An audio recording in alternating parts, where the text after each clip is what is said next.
Well, water levels in the Ottawa River are now starting to stabilize, but the problem isn't over yet.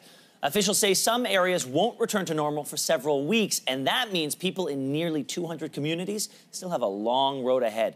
Joining me now for the latest is CTV's Amanda Kline, who's on the ground in the Ahuntsic-Cartierville area of Montreal. Good morning, Amanda.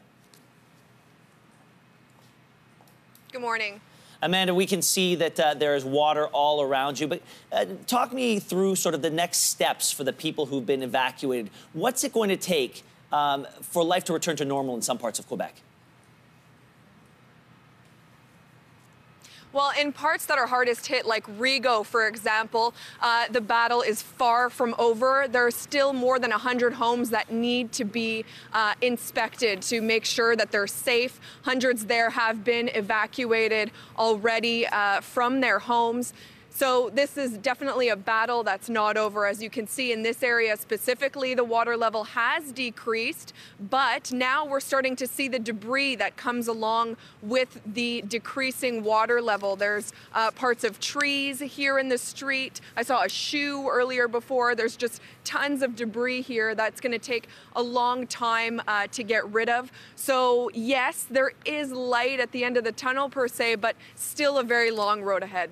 Amanda, a number of people have been forced from their homes either because of the weather or due to a forced evacuation.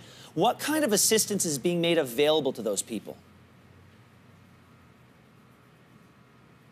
Well, the Quebec government brought in more army officials in order to deal with the dangers or potential dangers of a lot of these homes.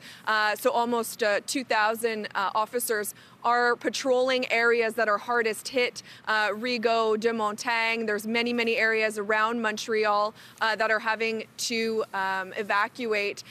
These people are being brought to shelters in some cases. A lot of schools in the Montreal area have been closed in order to accommodate people who need it. But of course, many are staying with family members during this extremely difficult time where essentially in some cases their homes have been completely destroyed. Well, I was going to ask that next, Amanda, because almost every homeowner has dealt with some form of flooding at some point. But this seems to be on a completely different scope.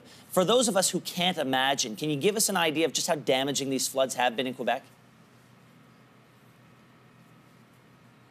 I think it's important to highlight, especially for the elderly. I spoke with one man yesterday who's 80 years old. He just sold his home. Fortunately, the buyer was understanding, but he spent the last weekend especially getting rid of feet of water in his basement. Now, this is just unheard of for a lot of people. A lot of people's insurance policies do not cover flood damage to this extent. I spoke with one man also that has a full basement that is completely flooded. So a lot of financial stress on these people, but also psychological in terms of when are they going to be able to return back to their homes. It's still unknown.